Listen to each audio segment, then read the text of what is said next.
Kembali di Kompas Petang bersama saya Cindy Sistiarani. Saudara, para pengunjuk rasa di Sri Lanka berunjuk rasa dan menyerbu kediaman resmi Presiden untuk melampiaskan ketidakpuasan mereka atas krisis ekonomi yang melanda Sri Lanka.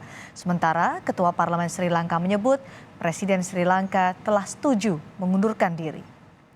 Ratusan orang mendatangi kediaman Presiden Rajapaksa dan masuk ke ruangan kediaman Presiden Sabtu waktu setempat. Petugas keamanan berusaha menghentikan demonstran yang menerobos pagar dan melintasi halaman. Dalam pernyataan yang disiarkan televisi lokal, Ketua Parlemen Sri Lanka mengatakan Presiden Sri Lanka setuju untuk melepaskan jabatannya. Namun, Rajapaksa akan tetap menjabat sebagai presiden hingga Rabu untuk memastikan kelancaran transisi kekuasaan. Perdana Menteri Sri Lanka juga memutuskan mengundurkan diri dan menyetujui pemerintahan baru. Krisis ekonomi terjadi di Sri Lanka dan menyebabkan kelangkaan bahan bakar, gas, dan obat-obatan.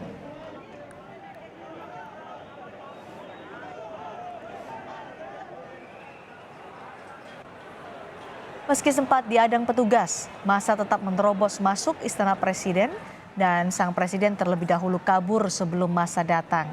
Presiden Sri Lanka dipastikan akan mengundurkan diri pekan depan setelah massa menduduki rumahnya akibat protes krisis berkepanjangan yang menyebabkan Sri Lanka bangkrut.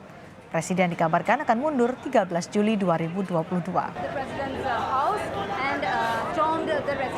Di tengah situasi protes di kota Colombo, Sri Lanka, bagaimana kondisi warga negara Indonesia di sana? Kita terhubung dengan Dimas Prihadi, Sekretaris Pertama, Koordinator Fungsi Protokol dan Konsuler KBRI Colombo, Sri Lanka. Selamat sore waktu Indonesia, Pak Dimas. Selamat sore, Mbak Cindy. Setelah kemarin ratusan orang menduduki rumah Presiden dan memaksa Presiden serta Perdana Menteri untuk mundur, bagaimana kondisi saat ini di kota Colombo keamanannya, Pak Dimas?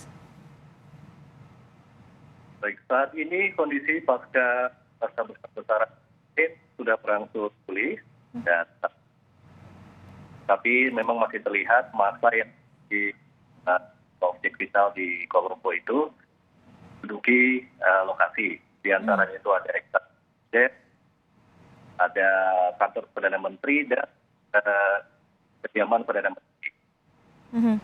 Tapi situasi Colombo saat ini kondusif atau masih dalam penjagaan ketat? Masih stabil dan masyarakat itu sudah beraktivitas biasa ya, tidak ada gangguan.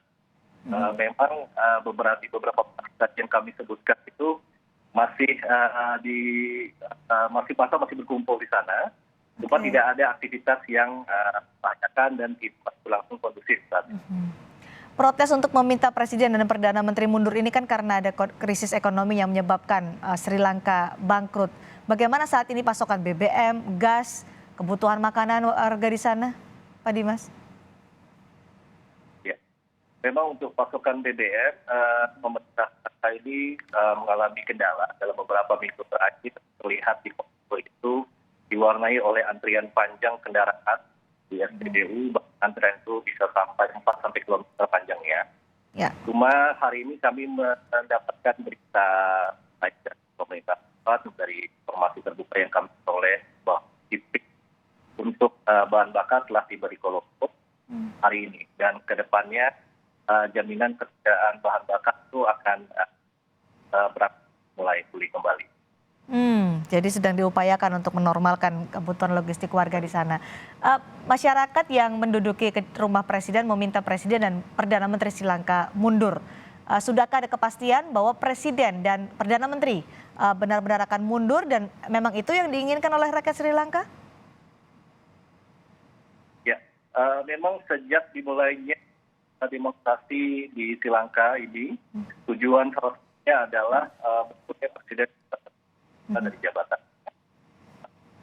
Sudah ada pernyataan resmi dari pemerintah bahwa Presiden Gotabaya akan mundur dari jabatannya pada 13 Juli 2022. 13 Juli. Akan diikuti juga oleh Perdana Menteri Ranil. Baik. Lalu bagaimana dengan kondisi warga negara Indonesia di sana di tengah krisis ekonomi yang terjadi di Sri Lanka, apalagi Sri Lanka sudah dinyatakan bangkrut juga? Adakah rencana untuk memulangkan warga negara Indonesia?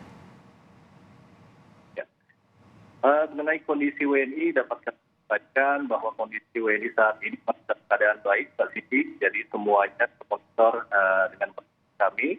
Mhm.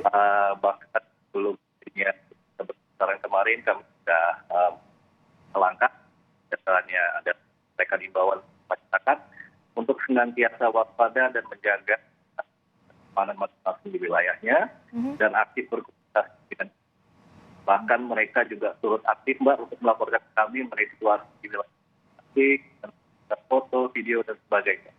Jadi masyarakat saat ini tetap berkomunikasi erat dengan kami dan untuk secara dekat dengan mereka. Mhm. Ada berapa warga negara Indonesia di Sri Lanka, Pak Dimas? Yang tercatat saat ini di KBRI ada 340 orang warga negara Indonesia Oke. yang tinggal di Sri Lanka. Kondisinya mereka sehat?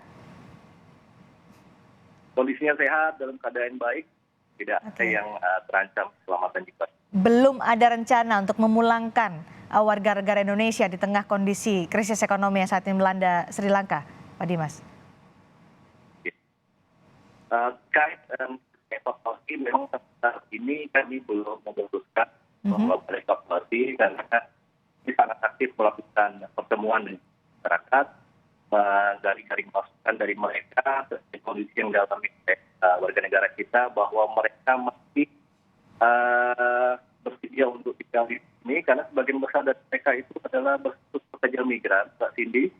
Jadi meskipun secara politik dan ekonomi Sri sedang tidak stabil, ya, jumlah tamu yang berkunjung ke tempat mereka seperti di hotel cukup baik. Dalam kondisi aman, tetap beraktivitas, tapi terus berkoordinasi juga dengan KBRI di Kolombo, Sri Lanka. Terima kasih Pak Dimas sudah berbagi informasi bersama kami di Kompas Petang hari ini. Selamat sore.